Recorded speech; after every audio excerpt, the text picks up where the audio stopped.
علیکم ورحمۃ اللہ وبرکاتہ۔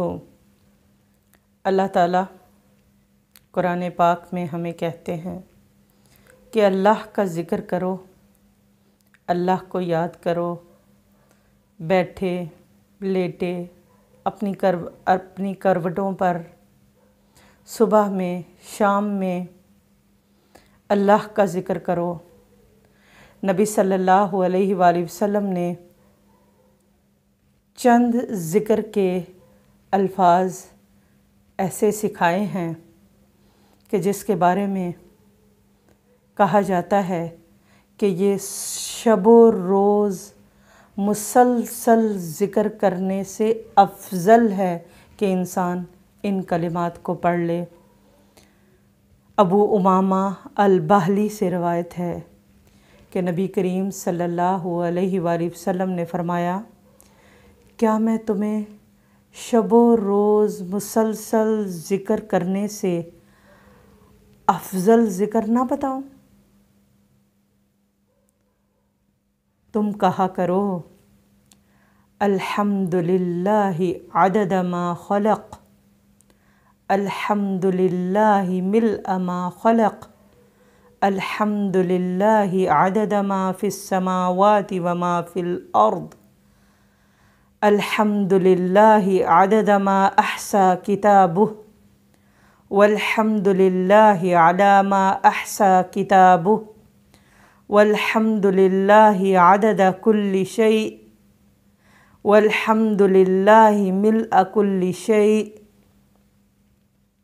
میں اللہ کی تعریف کرتا ہوں اس کی مخلوق کی گنتی کے برابر۔ میں اللہ کی تعریف کرتا ہوں جس سے اس کی مخلوقات بھر جائیں۔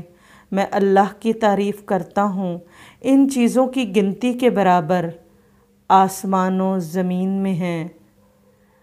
میں اللہ کی تعریف کرتا ہوں ان چیزوں کی گنتی کے برابر جنہیں اس کتاب نے شمار کیا ہے، اور میں اللہ کی تعریف کرتا ہوں اس پر جو اس کتاب نے شمار کیا، اور میں اللہ کی تعریف کرتا ہوں ہر اس چیز کی گنتی کے برابر کہ میں اللہ کی تعریف کرتا ہوں جس سے ہر چیز بھر جائے۔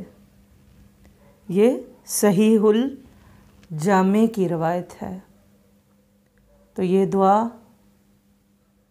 اس دعا کو یاد کیجئے۔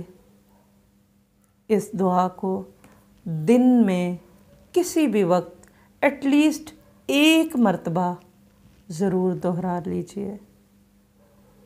بڑی افضل دعا ہے۔ نبی صلی اللہ علیہ وسلم نے اس ذکر کو افضل ذکر کہا ہے۔